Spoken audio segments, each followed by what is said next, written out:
All right, so here is part two of the Missouri student loan brief um, from the hearing that occurred this week on Wednesday, October 12th, 2022. And this brief was filed on September 29th, 2022. So I did have a chance to try to listen to the actual hearing, which was about 2 hours long on Wednesday, but the audio quality, which was all they had, they didn't have video streaming, they just had audio quality. It was pretty poor. It was hard to hear. So hopefully going through this will be a little bit more beneficial than me trying to recap what they actually did on the screen or what they actually did in the court.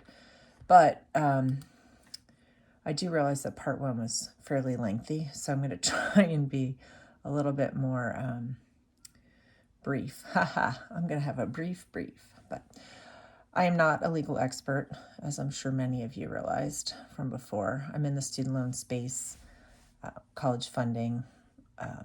So this is from more of a layperson's perspective when it comes to legalese. Anyway, so basically this section of the brief is talking about the financial harms that the states have been experiencing. Some of them are not specifically financial harms, but most of them are.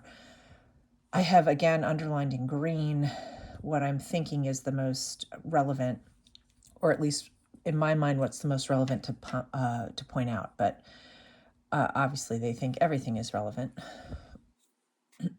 So right now, they're asking for immediate injunctive relief to stop any of the injuries or the harms which they are going to describe below. And they are indicating that public interest supports an injunction.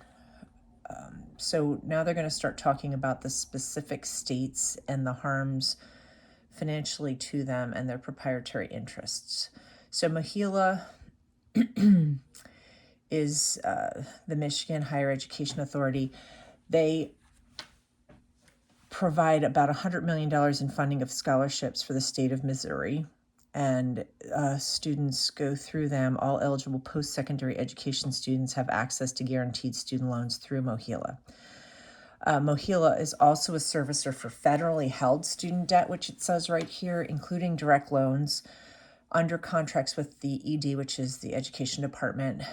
They serve $59 billion in federal direct loans, representing over 2.7 million accounts, which are primarily direct loan accounts. So they also service, well, before I go on, that's a huge amount. Mohila is one of the largest, probably the largest, no, definitely the largest federal loan service provider. And they also are the only loan service provider that is in charge of the public service loan forgiveness loans. So anyone that is applying for public service loan forgiveness at this point, when they consolidate, or if they have consolidated, or if they indicate that they are going for public service loan forgiveness, their loans are transferred to Mohila. That's a big deal because there's a lot of people, especially right now with the public service loan forgiveness waiver, that have been consolidating or transferring their loans, and all of those loans are going to Mohila. So Mohila services a tremendous amount of federal student loan debt. They also they also hold FFELP loans, which are the older loans from before 2010. And they service loans not just for borrowers in Missouri, but for borrowers all across the nation. All 50 states, the PSLF loan candidates go to Mohila for their servicing, as well as many other people. So it just depends. And you can choose, if you're consolidating your loans, you can actually choose your loan service provider that you want to consolidate with. And so Mohila is one of those choices. They generate revenue from the FFELP loans, from the interest from those, as well as from all of the other loans that they hold. And these FFELP loans are from borrowers that live across the United States too, not just in Missouri. There's a lot of other numbers that are going on with how loans are held and how Mohila holds loans, and how they actually get interest from it, on how the financial dealings occur with these different loans and how things are structured within the company. So their financial interests are paramount in this lawsuit, which is why they are listed first in the states. Nebraska is listed first, but in this actual brief, they go through Mohila's financial complaints first. And at this point, the mass debt cancellation is going to have a lot of difficulty for Mohila to actually comply with, because there's so many loan servicers, or there's so many borrowers that they are dealing with, and they have been told that they have to comply and they have to be ready to do the forgiveness for all of these borrowers, which is a huge amount of borrowers, including the borrowers that have recently consolidated.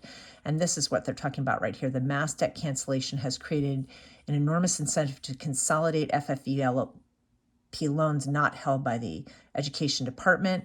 And so many of these people, these loan borrowers, are consolidating into direct loans right now in mass, huge amounts.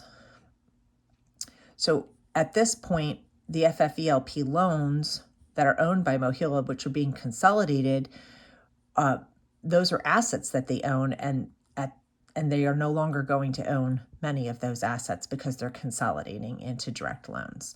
And the interest rates will be different. The actual benefit that Mohila will get from them will be different. And this was not something that was anticipated. This is something that's new and directly as a result of the forgiveness program. And obviously what I was just saying right here, that it's going to interrupt their ongoing interest payments. Right now, there were no interest payments coming in on the education, the direct loans, but the FFELP loans were required to, the borrowers were required to make payments through COVID, so they were generating interest. All right, so let's drop down here a little bit less. The imminent financial harms for Mohila, it's going to lose many, many, many loan balances that it had been counting on as income moving forward. If they're going to have 45 million students that have student loans right now, 45 million borrowers, the estimate from the U.S. Department of Education is about 27 million of those borrowers, a little more than half, their student loan balances will go to zero. So if you can imagine, if Mohila owns a huge percentage of those loans, they're going to lose a lot of revenue because there's going to be so many student loan balances that go to zero. So that's not something that was necessarily anticipated by Mohila, and the revenue that they had coming in from those loans was a business proposition. It wasn't like Mohila is owned by the federal government. So they were given those loans with the intent of it being a business agreement and not something that the Education Department could just arbitrarily take away from them or expunge, basically. So part of the issue here, as we move on to Arkansas, is that a portion of both Arkansas and Mohila provide student loans to students in their states, and Mohila provides scholarships as well. So they're concerned that their ability to provide student loans, because they will be losing so much funding from the loans that will be expunged, basically forgiven, that they won't be able to provide the same type of student loan borrowing experience or ability to the students in their states moving forward.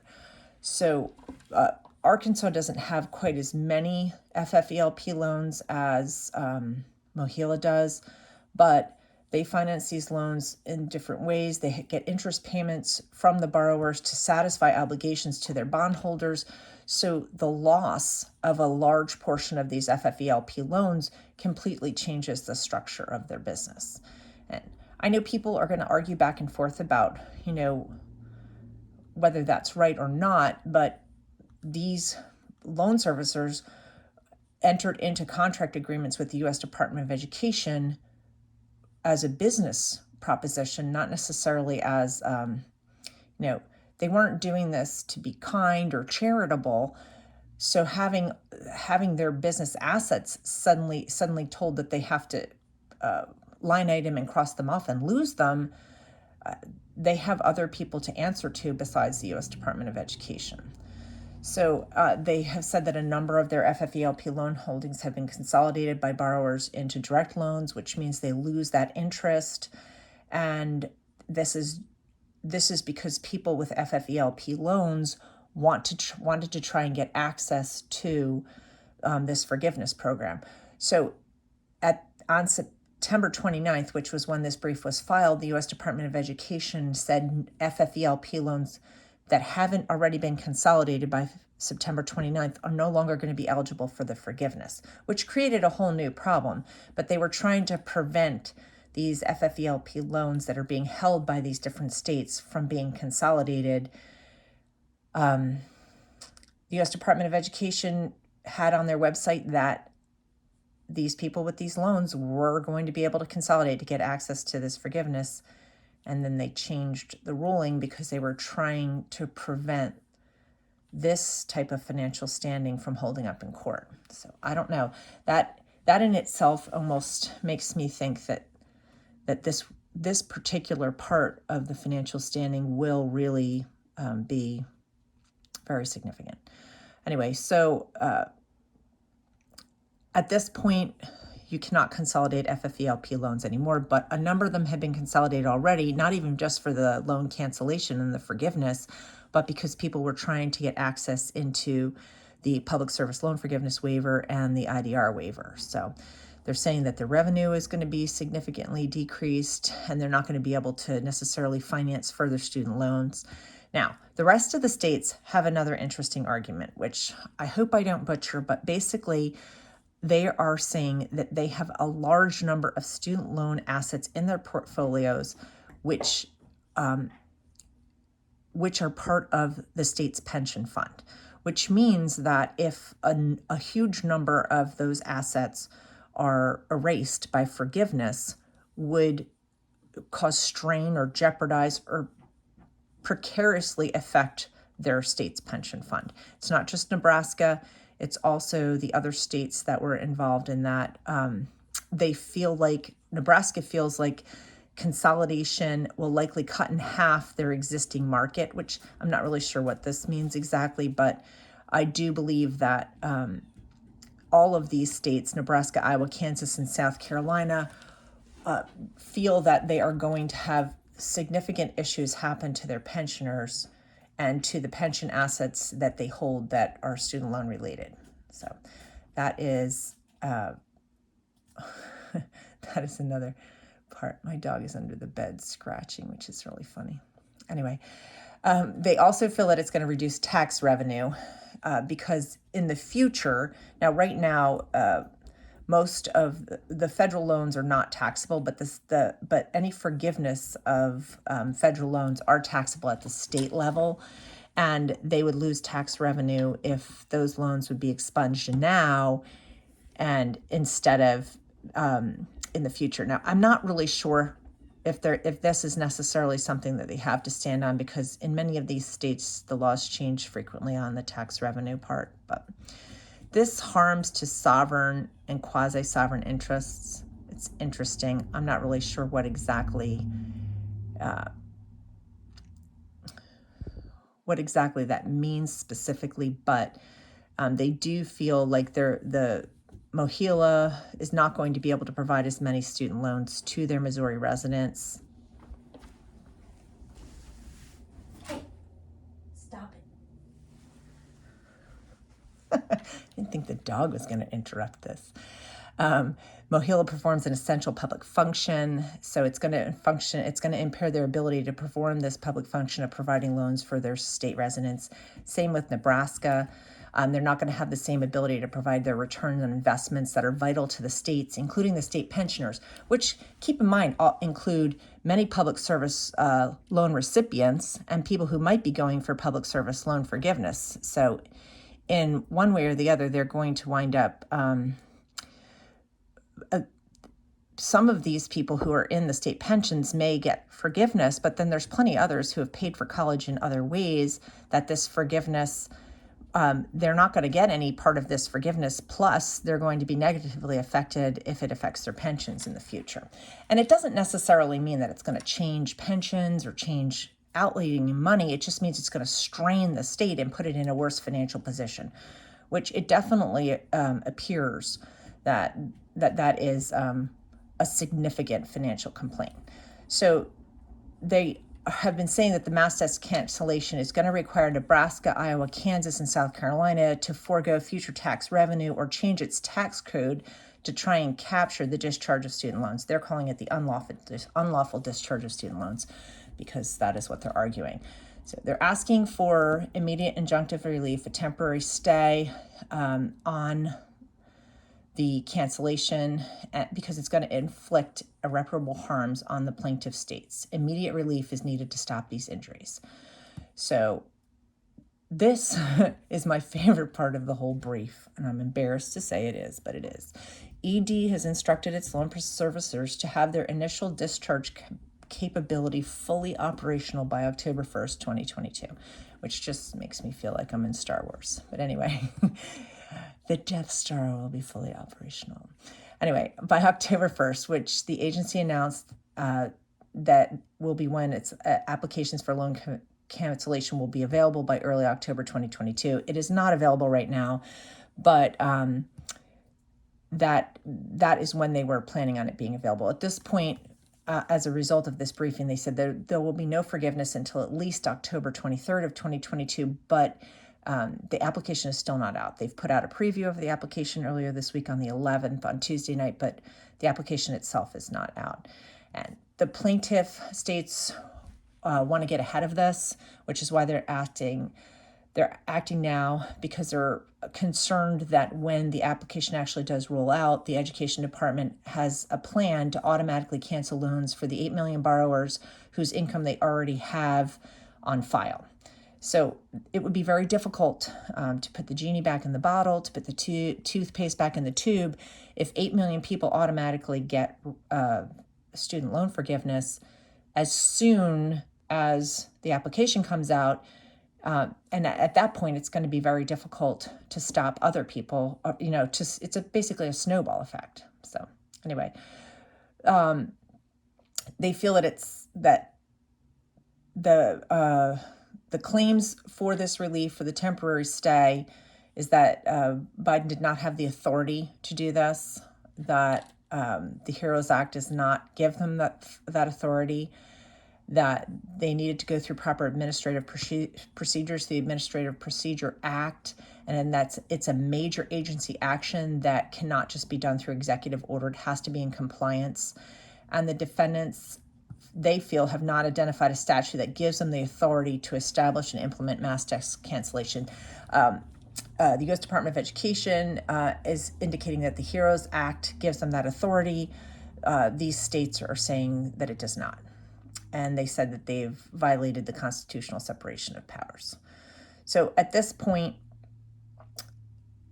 they are asking for them to stop the cancellation, and they're asking them, they're saying that the HEROES Act didn't, even if they were trying to use the HEROES Act as a reason why this cancellation should occur, that they did not follow what was listed in the HEROES Act to justify the mass cancellation. Let's see if there's anything else here. The exceedingly broad scope illustrates how arbitrary it is. The cancellation is not confined to people who are in a worse financial position, mainly because most of the borrowers did not have to pay any interest nor any loans throughout all of COVID, so they're not actually in a worse financial position relative to their student loans. And then they're asking the court to issue an order and judgment declaring the mass debt cancellation violates the separation of powers, to declare that the mass cancellation violates the APA because it is in excess of statutory authority and is arbitrary and an abuse of discretion and not in accordance with law, and not using procedure that's required by law. They would like to temporarily restrain and preliminarily and permanently enjoin implementation and enforcement of mass desk cancellation. temporarily restrain and preliminarily and permanently enjoin the secretary from publishing the mass debt cancellation waiver or modification under the HEROES Act, set aside the mass debt cancellation, and then award the plaintiffs costs and reasonable attorney fees as appropriate and grant any other relief the court deems just and appropriate. They have not made a decision on this yet, but hopefully we will know soon. And I apologize if I confused any of this, and I also apologize for the dog scratching under the bed. Hopefully you're able to hear this pretty well. But I'll put this up as part 2, and as soon as the actual decision on this hearing comes out, I will pop up another video and go through it.